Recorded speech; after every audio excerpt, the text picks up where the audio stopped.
você acompanha a partir de agora o SSP-TV, o programa do Sindicato dos Servidores Públicos Municipais. E no programa de hoje nós vamos conversar com a doutora Nelma e os nossos assuntos são polêmicos. Nós vamos falar sobre terapia de eletrochoque e também sobre a volta dos manicômios. Acompanhe tudo a partir de agora.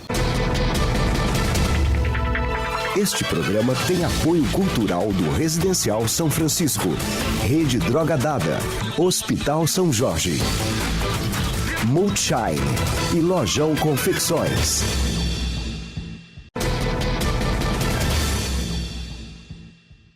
No programa de hoje vamos conversar com a doutora Nelma, médica psiquiatra, que atende você aqui no Sindicato do Servidor Público Municipal.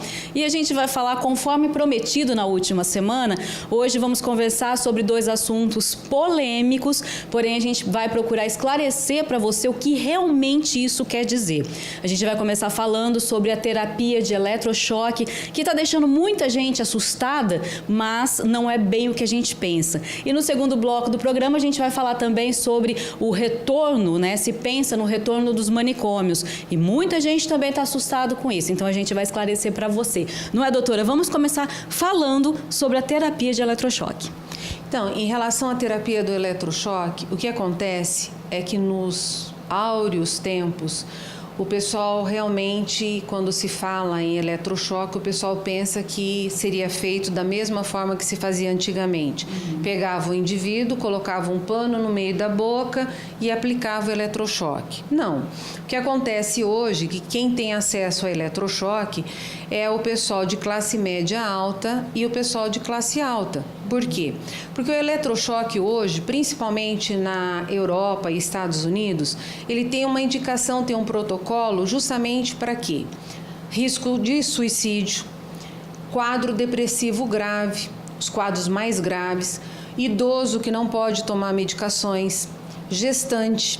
Então, aqueles quadros mais graves, por quê? Porque a indicação, o protocolo para eletrochoque hoje é com uma sedação num tempo mínimo, uma avaliação cardiológica, um anestesista do lado, um familiar do lado, um tempo mínimo de sedação, o indivíduo com todo aquele aparato cardiovascular, aquela situação de toda a segurança possível. E aí é feito aquilo que é necessário para dar uma descarga elétrica, para que ele tenha realmente a necessidade, né, de o atendimento necessário para que ele desenvolva aquela descarga elétrica, para você ter um atendimento necessário para sair de um quadro depressivo, um transtorno bipolar grave, uma situação qualquer que você tenha necessidade aí. E aí o indivíduo, em poucos minutos, você já tem um atendimento necessário e pronto. Só que hoje o pessoal distorce isso, achando que nós vamos voltar lá em 1900 e alguma coisa e que seria naqueles moldes de antigamente. Só que o pessoal não está sendo esclarecido da forma realmente como seria feito, porque hoje tem um protocolo, anestesista, um familiar junto, o psiquiatra, ele já passou por toda a bateria de exame necessário, um familiar junto, o anestésico necessário, então não teria risco algum. E é indolor, doutora? Olha, realmente é indolor, porque na verdade vai ser simplesmente uma descarga elétrica pequena, entendeu? E uma sedação extremamente pequena de alguns minutos. O que a gente vê, né, o que a gente tem visto aí, inclusive, na divulgação desse projeto, pessoas põem a matéria, por exemplo, você vê muito na internet, coloca a matéria e coloca aquelas fotos que chegam a arrepiar a gente, da pessoa, né, sendo maltratada, amarrada à cama, levando aquele choque que provoca muita dor, aquele sofrimento todo. E aí a gente, né, todo mundo está horrorizado. Como assim a gente vai regredir? Mas os estudos apontam, como você mesmo já falou, para curar alguns tipos de doença, algumas necessidades extremas, é a única indicação. Então, só para você ver, tanto que a indicação é para idoso, que às vezes ele não pode ficar tomando algumas medicações porque tem problema cardíaco, tem problema renal, tem problema de diabetes. Então, para você ver, idoso a gente tem que ir com muita cautela. Sim. Ele tem indicação para gestante. e para algumas outras pessoas que você não pode estar utilizando doses muito altas de medicação, ou então naquelas situações em que você precisa de uma resposta rápida, ou por risco de suicídio, ou porque o quadro é muito grave. Então, se a partir da hora que eu tenho uma indicação para idoso ou para gestante, você vê realmente que ele tem um protocolo e uma margem de segurança muito grande. Tem que ser feito em ambiente hospitalar? Olha, em regra geral, às vezes pode ser feito em clínicas, mas desde que você tenha todo o aparato necessário. E todos os profissionais envolvidos? Todos os profissionais envolvidos. Então, olha, só para esclarecer, e aliás, acho que é até importante a gente falar o seguinte: você que tem dúvida, procura um profissional e vai saber realmente o que isso significa, né? Porque a gente está vendo muito aí, muita falação a respeito disso, muita polêmica, mas a maior parte da população não sabe como funciona. Então, a doutora esclareceu para você que é um procedimento indolor, que é um procedimento só para a gente finalizar. Não deixa sequelas?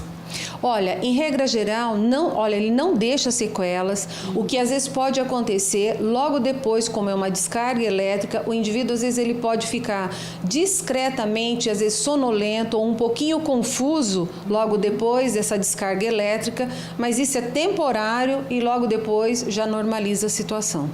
Tá vendo, então? E uma outra coisa, tanto que hoje a gente tem aí a internet, se as pessoas têm dúvida quanto ao protocolo e quanto às indicações, então, para tirar uma dúvida rápida, ele tem acesso às indicações e até o que acontece rapidamente, o indivíduo leigo pode até tirar as dúvidas na própria internet. Tá vendo? Então, procura saber para entender direitinho e não ficar desesperado aí com essa nova proposta.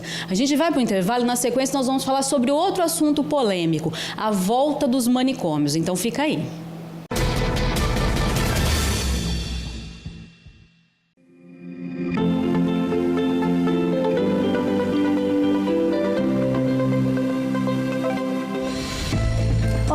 Você conhece as vantagens do medicamento manipulado? Uma delas é a prescrição individualizada, onde o médico prescreve a dose adequada ao seu tratamento, sem contar a adequação do tempo de tratamento que é realizado, onde não há desperdício de medicamento e o custo-benefício é mais vantajoso, pois você vai comprar a quantidade de medicamento correta ao tratamento.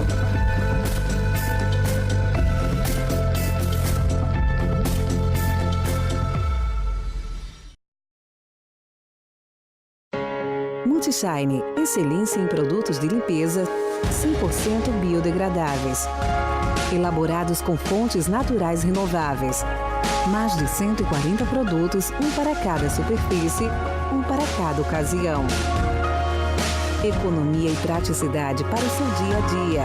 Multishine, residenciais e empresas.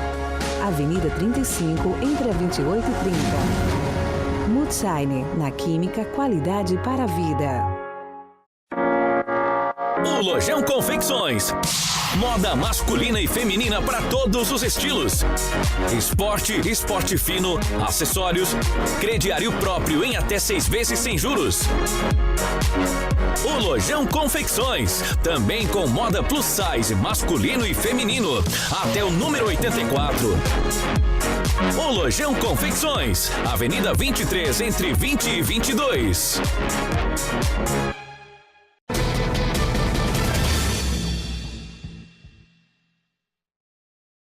Estamos de volta e hoje conversando com a doutora Nelma, médica psiquiatra, e a gente vai falar agora a respeito da volta dos manicômios, algo que tem deixado aí a população, né, alerta, muita gente preocupada. A gente até entende, né, porque se nós formos buscar no passado, realmente o passado traz alguns históricos de manicômios aí de muita tristeza, muito sofrimento. Posso citar aquele manicômio de Barbacena. Quem teve a oportunidade de ler o livro da Daniela Arbeck, O Holocausto Brasileiro, sabe do que eu estou falando. Se você não leu, procura para ler, que você vai gostar do livro. Vai entender que realmente no passado era algo assustador. Mas quando a gente fala da volta do manicômio hoje, é com outro propósito. Olha, eu como profissional, eu posso falar para você o seguinte: eu fico muito feliz quando pensa em aumentar o número de leitos, Como profissional, eu falo assim, do maior sufoco, da necessidade de você estar de plantão, precisando fazer a internação de um paciente, a família desesperada e você não ter leito suficiente para encaminhar esse paciente. E inúmeras horas de angústia e não ter para onde encaminhar esse paciente. Porque é o seguinte, aumentando o número de leitos, o que vai acontecer é o seguinte, vai diminuir o número de pacientes nas ruas, pacientes aí desabrigados, porque o que acontece? Os pacientes psiquiátricos, eles acabam fugindo dos seus familiares ou até mesmo abandonados pelos familiares, porque o que acontece é que a família às vezes não dá conta, outros realmente são abandonados e aí você não tem para onde encaminhar esse paciente. A partir da hora que você tiver a indicação precisa e o local certo para encaminhar esse paciente, então aí você fica tranquilo, a família fica tranquilo. E hoje, a partir da hora que você tem leito suficiente, você vai ter também pessoas capacitadas, não como antigamente, que não tinha fiscalização desses leitos, não tinha quem olhar para ver se realmente está dentro dos padrões de humanização desses leitos. Então, a gente imagina que vai ter fiscalização, vai ter humanização e esses pacientes que ficam, a Deus dará, nas ruas por aí, como aconteceu na Europa, por exemplo, quando eles diminuíram os leitos hospitalares e aumentou o número de desabrigados e indivíduos indigentes. Então, conosco está acontecendo a mesma coisa. Então, hoje se vê a necessidade de aumentar os leitos hospitalares, porque quando precisa de internar indivíduos com doenças mentais, nós não temos onde colocar esses pacientes. Então, quando se fala em aumentar, não é para jogar esses pacientes em qualquer canto, como se fazia antigamente.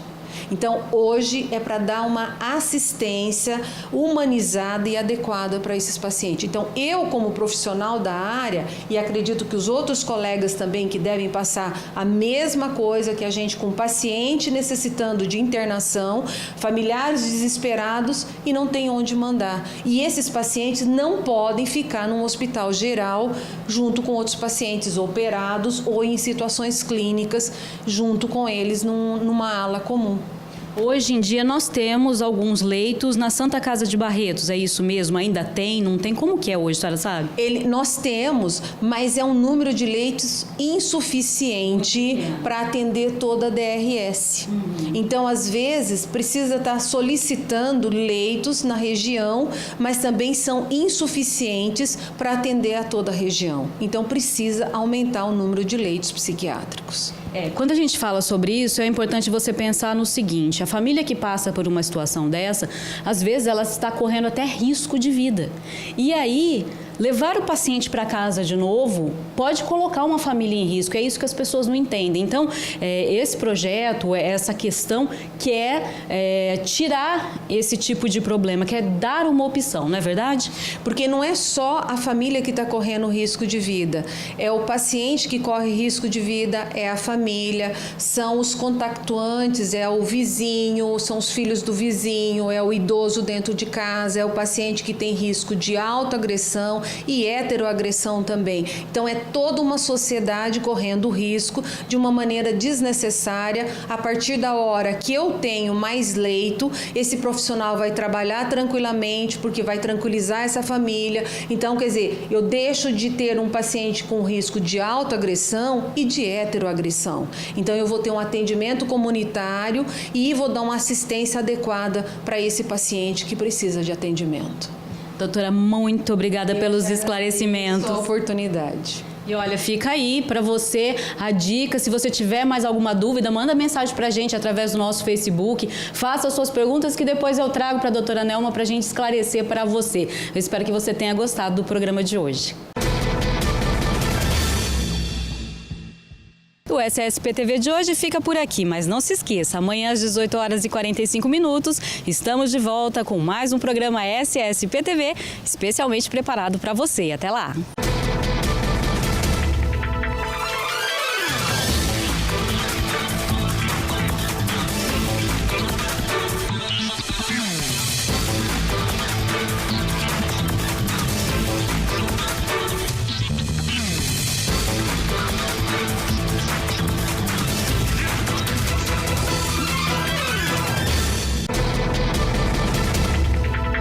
Este programa tem apoio cultural do Residencial São Francisco, Rede Droga Dada, Hospital São Jorge, Multishine e Lojão Confecções.